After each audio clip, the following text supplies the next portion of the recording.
তাত্তাবিউ খুতুওয়াতিশ শাইতান ইন্নাহু লাকুম আদুউম মুবিন।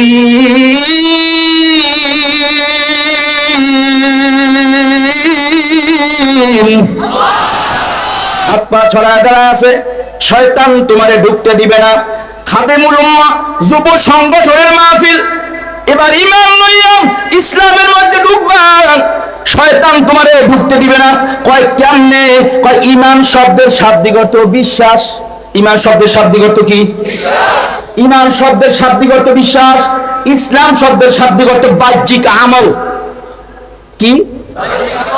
আমি ইসলামের পক্ষে আছি, এই স্লোগানের নাম ইসলাম না। নারায়ে তাকবীর, আল্লাহু আকবার, ইসলামের আলো ঘরে ঘরে জ্বালো, এর নাম ইসলাম না। বাহ্যিক সূরত দিয়া, বাহ্যিক আমল দিয়া বুঝাইতে হইবে আমি ইসলামের পক্ষে আছি। দাড়ি নাই, মুছ নাই, নামাজ নাই, রোজা নাই, হালাল নাই, হারাম নাই, এমন হাজার মানুষ যদি স্লোগান দেয় কোনো লাভ নাই। একজন ঈমানওয়ালা, একজন ইসলামওয়ালা যতদিন পর্যন্ত দুনিয়ার জমিনের মধ্যে থাকবে, কয় ঈমানের দাম, কয় কেমন দাম? কয় একজন ঈমান আল্লাহ বলনেওয়ালা যতদিন মুমিন বান্দা বান্দি দুনিয়ার জমিনে থাকবে, আল্লাহ আসমানের জায়গায় আসমান রাখবেন, জমিনের জায়গায় জমিন রাখবেন। চন্দ্র ঠিকভাবে উঠবে, একজনের জন্য সব মানুষকে আলো দিবে। সূর্য ঠিকভাবে উঠবে, বাতাস ঠিকভাবে বইবে। ফাতনা ফাসাদের এক জমানা, যেই যুগ, যেই মুহূর্তে গোটা জগৎ থেকে ইসলাম ও মুসলমানদেরকে চিরতরে মিটিয়ে দেওয়ার গভীর এক ষড়যন্ত্র চলছে। কথা ঠিক না বা ঠিক? ইসলাম থাকবে কি থাকবে না, মুসলমান টিকবে কি টিকবে না, প্রশ্নের সম্মুখীন হয়ে দাঁড়াইছে। শুধু তাই নয়, এমন এক যুগ, এমন এক মুহূর্ত, যেই মুহূর্তে মানুষ নেকের কাজ ছাড়ছে, গুনার কাজ ধরছে। শুধু ধরেই নাই, গুনার কাজের মধ্যে প্রতিযোগিতা শুরু হয়ে গেছে। কার আগে কে কত বড় গুনার কাজ করিয়া কত বড় জাহান্নাম কামাই করা যায়, সে প্রতিযোগিতা চলতেছে।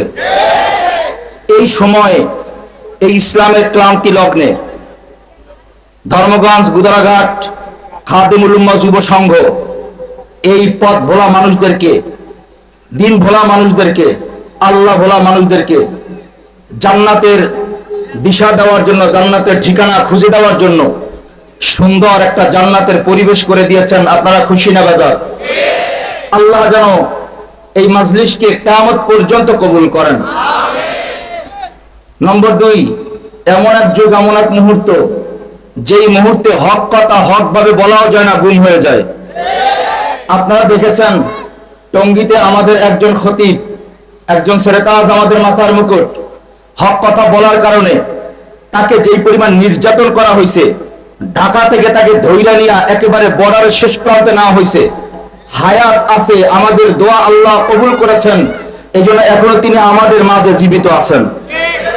এই যুগের মধ্যেও অসংখ্য অগণিত মানুষদের ভেতর থেকে যে রব্বে কারীম আপনাকে এবং আমাকে অত্যন্ত দয়া করে, মায়া করে, ভালোবেসে, ইহসান করে, আদর যত্ন, কদর, মায়া, মহব্বত করে, জাকিরিন শাকিরিনদের, মুমিন মুত্তাকিনদের দামি এক মাজলিস, জান্নাতি এক পরিবেশ, বেহেশতের এক বাগানে, উলামায়ে হযরতের দামি এক বৈঠকে দ্বীনের কিছু কথা বলার এবং শোনার আমাকে সহ আমাদের সবাইকে যে রব তৌফিক দান করছেন, হায়াতের জিন্দেগি থেকে মূল্যবান কিছু সময়কে আলাদা করে দ্বীনের খাতিরে আমাদেরকে যে আবার একাত্র হওয়ার তৌফিক দিয়েছেন, শুকরগুজার বান্দা হিসেবে দিল থেকে শুকরিয়া আদায় করি। সকলেই বলি আলহামদুলিল্লাহ। সময় কম, কথা অনেক বেশি, ভূমিকা ছাড়াই সামনের দিকে আগাইতেছি। আল্লাহ যেন অল্প কথার ভিতরে কিছু বরকতি কথা বলার, শোনার, আমাদেরকে আমল করার তৌফিক দান করেন। শারীরিক ভাবে কিছুটা অসুস্থ, দোয়া চাই আল্লাহ যেন সুস্থতার নিয়ামত দান করেন। কারণ উত্তরবঙ্গে হঠাৎ ঠান্ডা পড়তেছে, তো আজকের এই যে দিনাজপুর থেকে আসলাম, উত্তরবঙ্গের ওই আবহাওয়াটা কেন যেন আমার শরীরে সেট হয় না। যেহেতু আমিও আল্লাহর, জমিনও আল্লাহর, দিনও আল্লাহর, আল্লাহ যেন এই দিনের খাতিরে অসুস্থ দেহ থেকে আল্লাহ যেন কিছু বরকতের কথা বলে দেয়, বলার তৌফিক দেয়, যে কথার মাধ্যমে আল্লাহ আমাকে, আমরা সবাই যেন হেদায়েত প্রাপ্ত হতে পারি। আল্লাহ কবুল আর মঞ্জুর করেন। আর একটু জোরে আমিন কন না। আয়াতে কারিমা তেলাওয়াত করেছি, সরাসরি আয়াতের দিকে এগোচ্ছি। আসলে বয়ান করার যোগ্যতা নাই, এটা নিজের কোনো গুণগান করতেছি না, বাস্তব সত্য যেটা সেটাই বলতেছি। বিশ্বাস করবেন কিনা সেটা আপনার ব্যাপার। এখানে এমন কিছু বুজুর্গ হযরত আলেম আছেন জানার জোতা সোজা করার যোগ্যতাও আমার মধ্যে নাই, তারপরে মহব্বত করেন, ভালোবাসেন। আল্লাহ যেন এই মহব্বতকে জান্নাত পর্যন্ত কবুল করেন। রব আমাদেরকে দুনিয়াতে কেন পাঠিয়েছেন, আগে সেখানে যাই। আমাদের দুনিয়াতে আসার উদ্দেশ্য কি, আসলাম কেন, কই যামু, কি নিয়ে যামু? রব আমাদেরকে কি বাইন্ডিং দিলেন, আমাদেরকে কিসের জন্য, কোন কাজের জন্য এই দুনিয়ার জমিন আবার প্রেরণ করলেন, আবার নিয়ে যাবেন? রব বলেন ওমা খলাকাতুল জিন্না ওয়াল ইনসা ইল্লা লিয়াবুদুন। আমি জিন এবং ইনসান, ইনসান শব্দের অর্থ মানুষ, বলেন ইনসান শব্দের অর্থ মানুষ। মাশাআল্লাহ, তাহলে তো বয়ান বুঝতেছেন। যেহেতু ওনারা আরো একটা আকর্ষণীয় ব্যবস্থা রাখছেন, সেটা হলো প্রশ্ন উত্তর। তার মানে বক্তা কোন কথা বলে গেল এর মাঝখান থেকে যে কোনো একটা প্রশ্ন ওনারা করতেছেন এবং যারা জবাব দিতেছেন তাদেরকে পুরস্কৃত করতেছেন। আল্লাহ যেন সবকিছু আমল আল্লাহ জমা রেখে এই আমলের বরকতে সবাই জবাব করে দেন। ওনারা কত মানুষকে এক করার জন্য, এই জেহেনটাকে এই আলোচনামুখী করার জন্য ওনারা সর্বোচ্চ চেষ্টা রেখে গেছেন। আল্লাহ ওনাদের এই চেষ্টাগুলোকে কবুল করেন। আমাদেরকে দুনিয়াতে কেন পাঠাইছেন? রব বলেন ওমা খলাকতুল জিন্না ওয়াল ইনসা, জিন এবং ইনসান এই দুইটা জাতি। ইনসান শব্দের অর্থ মানুষ, আমরা জিন না মানুষ? আওয়াজ দেয় না? এই এলাকায় তো বহুত মাহফিল করছি, আমার তবিয়ত তো জানেন। আমি তো আগেই বলছি আমি কোনো বড় আলেম না, তবে উস্তাদদের হরকত নকল করে আপনাদেরকে শোনাচ্ছি। আমার তবিয়ত হলো মাঠে আওয়াজ দিলে মোজ করতে পারি না, এটা আমার রোগ। করুন কি, আল্লাহ দিয়া বানাইছে আমারে। দেখেন না, আপনি পানির ভিতর পড়া গোসল করতেছেন, অসুবিধা নাই, কিন্তু কিছু মানুষ আছে পানি দেখলেই মোড়ায় ঘোড়ায় মরে যাইতেছে, এটার কয় বাইর মির্গি রোগ, কথা কয় না। এই রোগ আল্লাহ দিছে, করবেন কি? আর আমারে আল্লাহ রোগ দিছে, মাঠে আওয়াজ দিলে মোজ করতে পারি না। এখন ট্যাবলেট কার কাছে? ফার্মেসিতে না আপনার কাছে? আওয়াজ দিবেন তো ওয়াজ হবে। নারায়ে তাকবীর। এই তো পারেন, কে কয় পারেন না? পারেন তো আলহামদুলিল্লাহ। জিন এবং মানুষ এই দুইটা জাতির আল্লাহ বানাইছেন ইবাদতের জন্য, একমাত্র ইল্লা লিয়াবুদুন, একমাত্র উদ্দেশ্য ইবাদত। আমরা যেহেতু মানুষ, আমরা জিন না, এজন্য আজকের মানুষ হিসাবে কিছু আলোচনা করে যাচ্ছি সংক্ষিপ্ত কয়েক মিনিট। মানুষকে বানাইলেন ইবাদতের জন্য। প্রশ্ন, আল্লাহ তো ইবাদত করার জন্য বানাইছেন, চাকরি করার জন্য বানান নাই, ক্ষেত খামারে কাজ করার জন্য বানান নাই, ব্যবসা করার জন্য বানান নাই, বিবাহ শাদী করার জন্য বানায় নাই। এগুলো তো আমার কাজ না, তাহলে এগুলো সব বাদ দিয়ে আমি জঙ্গলায় যাবো? ব্যাপারটা তো এমন, কথা বলে না। এবার আসেন, আমার উস্তাদে মোহতারাম বলতেন সব কিছু ছেড়ে দাও, সবকিছুকে দ্বিখণ্ডিত করে তুমি আলাদা হও, তুমি জঙ্গলায় গিয়ে ধ্যান করো। এটা গৌতম বুদ্ধের ধর্ম, হাবিবে কিবরিয়া সরকারের দো আলম নবী আরবির ধর্ম হলো সব কিছুকে ঠিক রেখে আল্লাহ রসুলকে খুশি করবে, এটা নবী আরবির ধর্ম। বুঝাতে পারছি?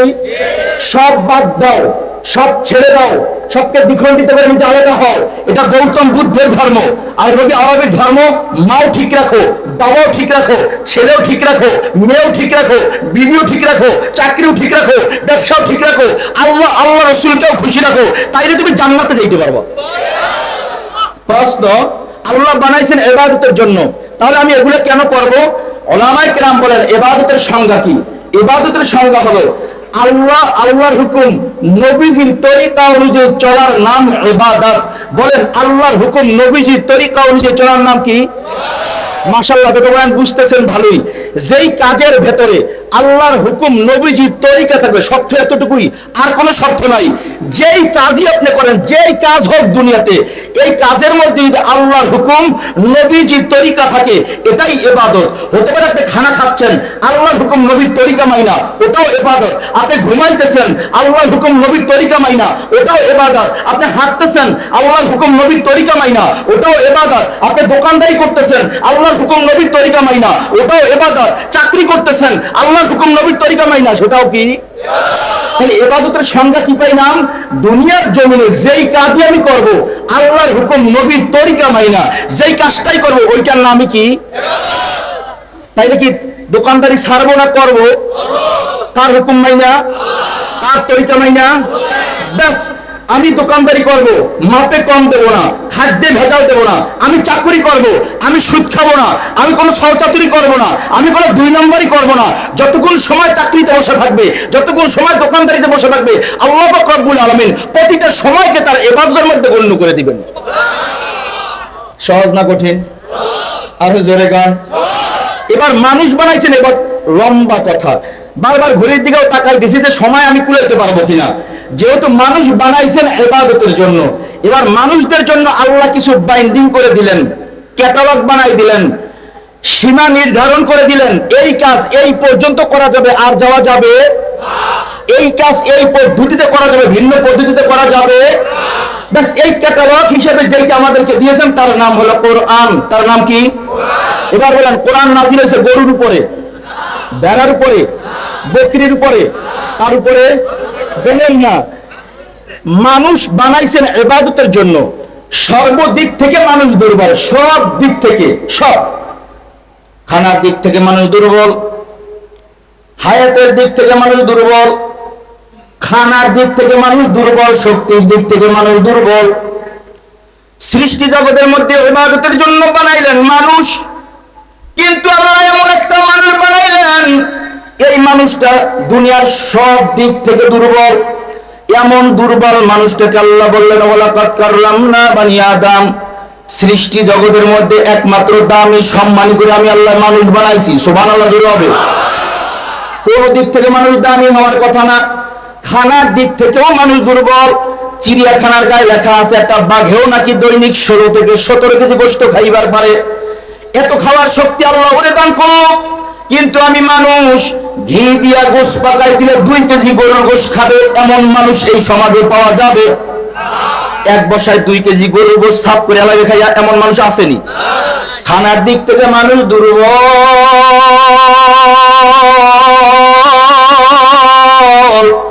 অন্য মাখলুকাত সবল।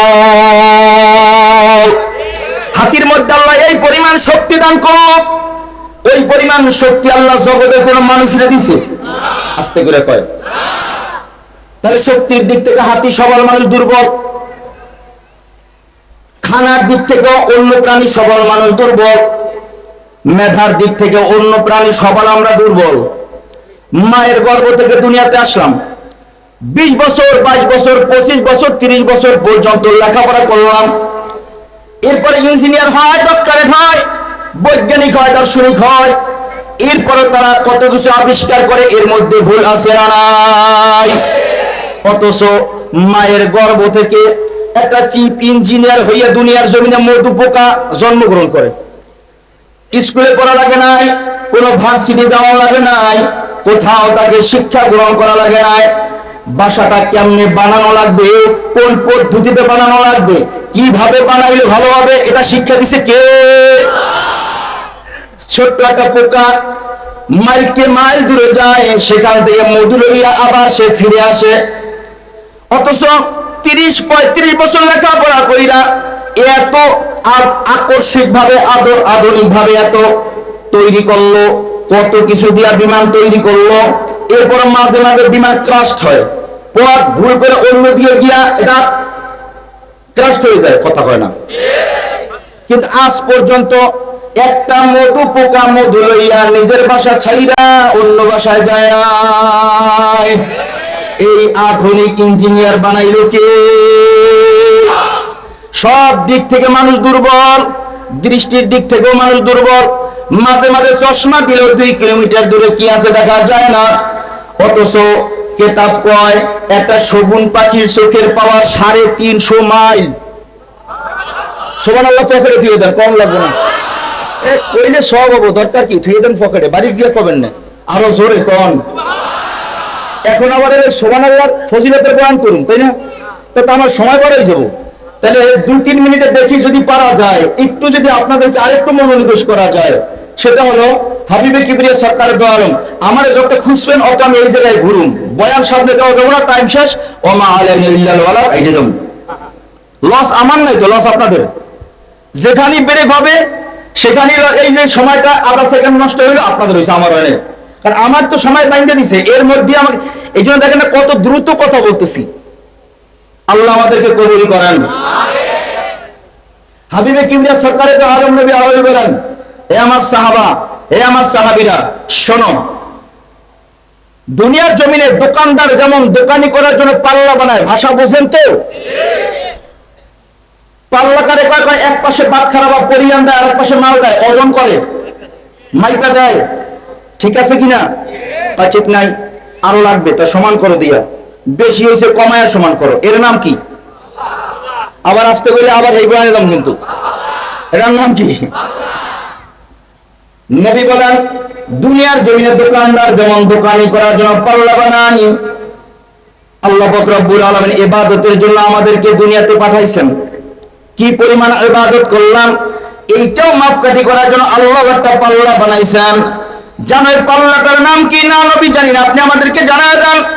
হাবিবে কিবরিয়া সরকার দো আলম নবী আরবি বলেন, আল্লাহ তোমার আমার এই যে আমল মাপকাঠি করার জন্য কি ভালো করলাম, কি খারাপ করলাম, দুনিয়াতে কি পরিমাণ ইবাদত করলাম, এটা মাপকাঠি করার জন্য আল্লাহ একটা পাল্লা বানাইছেন। ওই পাল্লাটার নাম মিজান। পাল্লাটার নাম কি? জানো মিজানটা কেমন, আয়তন কেমন, পরিধি কেমন, দেখতে কেমন? না নবী জানি না, আমাদেরকে জানায় দেন। হাবিবে কিবরিয়া সরকার দো আলম নবী আরবি বলেন, আল্লাহ মিজান নামক একটা পাল্লা যে বানাইছেন মাপকাঠি করার জন্য, এটার আয়তন এত বড়, পরিধি এত বড়, দেখতে এত বড়। কত বড়? 7 আসমান 7 জমিন যদি একসাথে ধইরা মিজানের পাল্লায় তুলে দেওয়া হয়, নবী বলেন 7 আসমান 7 জমিন একসাথে যদি মিজানের পাল্লায় তুলে দেওয়া হয়, মিজানের পাল্লাটা এত বড়, 7 আসমান 7 জমিন মিজানের পাল্লার এক কোণায় পড়ে থাকবে, বাকি জায়গা খালি থাকবে। আরো জোরে আল্লাহু আকবার। এত বড় মিজানের পাল্লা, 7 আসমান 7 জমিন যদি একসাথে মিজানের পাল্লায় তুলে দেওয়া হয়, নবী বলেন 7 আসমান 7 জমিন মিজানের পাল্লার এক কোণায় পড়ে থাকবে, বাকি জায়গা খালি থাকবে। কিন্তু আল্লাহ পাকের কোন মুমিন বান্দা বান্দি একবার যদি জবানে বলে সুবহানাল্লাহ, ওটা মিজানের পাল্লার অর্ধেকটা আল্লাহ নেক দ্বারা ভইরা দিবে। পাওয়া যাবো তো? লম্বা বলেন, এতটুকু করে শোনাই দিলাম, এইবার কইবেন তো সুবহানাল্লাহ। পকেটে রাখার সুযোগ নাই, কইলাম, কইলি অর্ধেকটা নেক আমল দিয়ে আল্লাহ মিজানের পাল্লাটা ভইরে দিবে। আল্লাহ কবুল করেন। তো কথা সামনে যাইতেছি, সব থেকে দুর্বল মানুষ, এই দুর্বল মানুষটাকে আল্লাহ বললেন ওয়ালাকাদ কাররামনা বানি আদম, দামি এবং সম্মানী। এবার উলামায়ে কেরাম বলেন, এই মানুষটা তো কোনো দিক থেকে দামি বা সম্মানী হওয়ার কথা নয়। আল্লাহ দামি বা সম্মানী কেন বললেন? দামি এবং সম্মানী বলেছেন দুই কারণে। কয় কারণে? 1 নম্বর কারণ, আল্লাহ আমাদেরকে দামি এক নবী দান করছেন। 2 নম্বর কারণ, আল্লাহ আমাদেরকে দামি এক কোরআন দান করছেন। এটা ব্যাখ্যা লম্বা, সেদিকে যাওয়ার সুযোগ নাই। তাহলে 2 কারণে আমরা দামি। এই পর্যন্ত বয়ান বুঝছেন কিনা?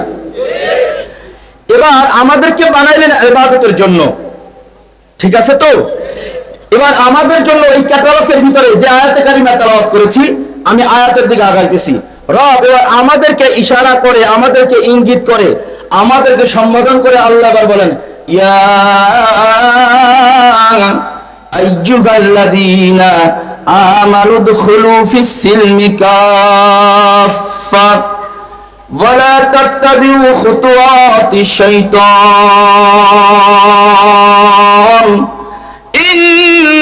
ইন্নাহু লাকুম আদুউম মুবিন।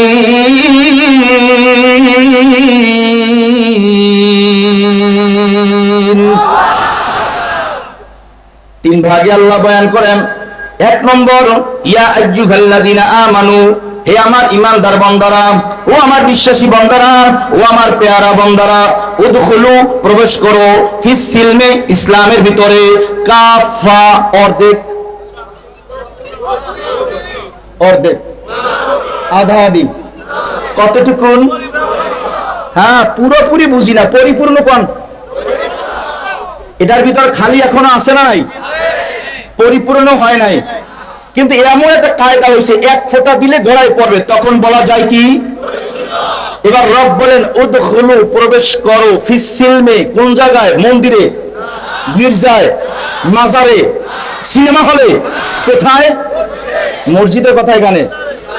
এই জন্য তো জেহেন পরিষ্কার করতেছি আগে, অভ্যাস খারাপ হয়ে গেছে তো, সেটা হলো ছাত্রদেরকে পড়াইতে পড়াইতে তো মেধা ওইভাবে হয়ে গেছে তো এখন ওই বয়ান করতে গেলে কেন জানি ওইভাবেই আচরণগুলো আসে। মাফ করে দিয়ে, অনেক মুরব্বী বাবারা আছেন তো, আমি তো আপনাদের ছেলে বা নাতির মতো, মনে কষ্ট নিয়েন না আবার, কারণ অনেক সময় স্লিপ হয়ে যায় অনেক কথা। যেন আমাদের সবাইকে মহব্বতের সাথে সব কথাগুলোকে গ্রহণ করার তৌফিক দান করেন। উদখুলু, প্রবেশ করো, ফিস সিলমে, অন্য কোথাও না, ইসলামের ভিতরে। কোথায়?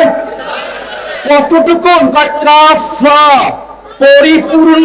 কতটুকু? তার মানে কিছু মানবে কিছু মানবে না তা না, কিছু ধরবে কিছু ধরবে না তা না, কিছু জানবে আর কিছু ছাড়বে তা না, পরিপূর্ণ। কতটুকু? এবার রব বলেন, আমি আয়াতটাকে ভেঙে দিচ্ছি। এবার প্রথমে ঈমান আনবে। প্রথমে শর্ত কি? ঈমান আনবে। ঈমান আনার পরে বসে থাকলে চলবে না। লা ইলাহা ইল্লাল্লাহ মুহাম্মাদুর রাসূলুল্লাহ, এরপর পরিপূর্ণ ঈমান আনছি, বসে থাকবো? না না না, বসে থাকার সুযোগ নাই। ঈমান আনছো, ঢুকো। ঢুকো কোথায়? উদখুলু, প্রবেশ করো, ফিস সিলমে, ইসলামের ভিতরে, কাফা, রব আদা দিলে আবার পরিপূর্ণ হয়ে যাও। সুবহানাল্লাহ। এবার রব আমাদেরকে একটা সতর্কতা দেয়, এই ঈমান আনার পরে পরিপূর্ণ যখন তুমি ইসলামের মধ্যে দাখিল হইতে যাইবে, তখন ওয়ালা তাত্তাবিউ খুতুওয়াতি শাইতান ইন্নাহু লাকুম আদুব্বুম মুবিন। ইসলামের দরওয়াজায় হাত পা ছড়াইয়া শয়তান দাঁড়ায় আছে, তোমারে ঢুকতে দিবে না। কখনোই এই বয়ানের মধ্যে আবার আরেক বয়ান আছে, এটা কখনোই নেওয়ার চেষ্টা করবে না, বাসা বাড়িতে না, এটা মেধার ক্ষতি করে, ব্রেনের মারাত্মক ক্ষতি করে। এটা মনে রাখবেন, এটা ব্রেনের কখনো এগুলো গ্রহণ করার চেষ্টা না করা। স্বাভাবিক জীবন, এর মধ্যে কামিয়াবি। এই জন্য দেখবেন যারা স্বাভাবিক জীবন যাপন করে তাদের রোগ বালাই কম। আমার মতো যারা শৌখিন, দেখবেন রোগ বালাই শেষ নাই। ওই যেমন হাসি দিতে কাশি বের হয়ে যায়, কাশি দিতে হাসি বের হয়ে যায়, কথা কয় না, অবস্থা দেখেন। শৌখিন তো, আল্লাহ কবুল করেন। কথার ফাঁকে কিছু কথা আসবে, আল্লাহ যেন কথাগুলোকে উপকারী কথা যেন বের করে দেন, উপকারী কথা যেন আমল করার তৌফিক দান করেন। এবার রব বলেন, যখন ঈমান লইয়া ইসলামের মধ্যে ঢুকতে যাইবা, উদখুলু, ঢুকবে, তখন কি হইবে? ওয়ালা তাত্তাবিউ খুতুওয়াতিশ শাইতান ইন্নাহু লাকুম আদুব্বুম মুবিন।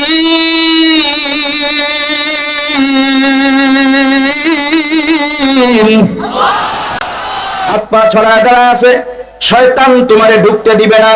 খাদেমুল উম্মাহ, যুব সংগঠনের মাহফিল, এবার ঈমান লইয়া ইসলামের মধ্যে ঢুকবা, শয়তান তোমারে ঢুকতে দিবে না। কয় কেমনে? কয় ঈমান শব্দের শাব্দিক অর্থ বিশ্বাস। ঈমান শব্দের শাব্দিক অর্থ কি? বিশ্বাস। ঈমান শব্দের শাব্দিক অর্থ বিশ্বাস।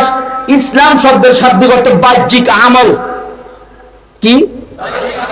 আমি ইসলামের পক্ষে আছি, এই স্লোগানের নাম ইসলাম না। নারায়ে তাকবীর, আল্লাহু আকবার, ইসলামের আলো ঘরে ঘরে জ্বালো, এর নাম ইসলাম না। বাহ্যিক সূরত দিয়া, বাহ্যিক আমল দিয়া বুঝাইতে হইবে আমি ইসলামের পক্ষে আছি। দাড়ি নাই, মুছ নাই, নামাজ নাই, রোজা নাই, হালাল নাই, হারাম নাই, এমন হাজার মানুষ যদি স্লোগান দেয় কোনো লাভ নাই। একজন ঈমানওয়ালা, একজন ইসলামওয়ালা যতদিন পর্যন্ত দুনিয়ার জমিনের মধ্যে থাকবে, কয় ঈমানের দাম, কয় কেমন দাম, কয় একজন ঈমান আল্লাহ বলনেওয়ালা যতদিন মুমিন বান্দা বান্দি দুনিয়ার জমিনে থাকবে, আল্লাহ আসমানের জায়গায় আসমান রাখবেন, জমিনের জায়গায় জমিন রাখবেন। চন্দ্র ঠিকভাবে উঠবে, একজনের জন্য সব মানুষকে আলো দিবে। সূর্য ঠিকভাবে উঠবে, বাতাস ঠিকভাবে বইবে, পানি ঠিকভাবে বইবে। একজন ঈমানদার মুমিন যেদিন দুনিয়ার জমিনে আর তালাশ করে পাওয়া যায় না। রব ইযা যুলজিলাতিল আরদু জিলজালাহা ওয়া আখরাজাতিল আরদু আসকালাহা ওয়া ক্বালাল ইনসানু মা লাহা। আমি আর আসমানের জায়গায় আসমান রাখবো না, জমিনের জায়গায় জমিন রাখবো না, আসমানকে ফাটায় দিয়া জমিনকে উল্টায় দিয়া কিয়ামত ঘটায় দেব। আসমান জমিনের থেকেও একজন মুমিনের দাম বেশি। সুবহানাল্লাহ। আসমান জমিনের থেকে একজন মুমিনের দাম কি? কারণ মুমিন আছে, আসমান আছে, মুমিন নাই, আসমান নাই, মুমিন আছে, জমিন আছে, মুমিন নাই, জমিন নাই, মুমিন আছে, সূর্য আছে, মুমিন নাই, সূর্য নাই, কথা বলে না। তাহলে সূর্যের দাম বেশি না মুমিনের দাম বেশি? আসমানের দাম বেশি না মুমিনের দাম বেশি? জমিনের দাম বেশি না মুমিনের দাম বেশি? জোরে কোন না, জান্নাতের দাম বেশি না মুমিনের দাম বেশি? জান্নাত বানাইছে আল্লাহ মুমিনের জন্য। মুমিন আছে তো জান্নাত আছে, মুমিনের জান্নাত নাই। বেঈমানরা জান্নাতে যাবে? এবার দেখেন কথার ফাঁকে প্রথম অংশ লয়ে বয়ান করতেছি, যদি সুযোগ থাকে দ্বিতীয় অংশে হাত দেব। এবার রব বলেন ইয়া আইয়ুহাল্লাযীনা আমানু, হে আমার ঈমানদার বান্দারা। বুঝে থাকলে পিছনের বয়ান আবার ঘুরে আসতেছি। বলেন ঈমান শব্দের শাব্দিক অর্থ? মাশাআল্লাহ, ভালো আছে সবাই, কথা শুনতেছে। প্রশ্ন করলে উত্তর দিতে পারবো ইনশাআল্লাহ। এই জন্য বারবার বলাইতেছি যেন প্রশ্ন করলেই জবাব দিতে পারে। এখানে বলার উদ্দেশ্য না, এই প্রশ্নের জবাব মওয়াত পর্যন্ত চলবে ইনশাআল্লাহ। শুধু মওয়াত পর্যন্তই না, কবরে যাওয়ার পর মাঝখানে প্রশ্ন হলো দিনুকা, এই তুমি কোন দিন মানছো, কোন ধর্ম পালন করছো, সাথে সাথে বলবে দ্বীন আল ইসলাম।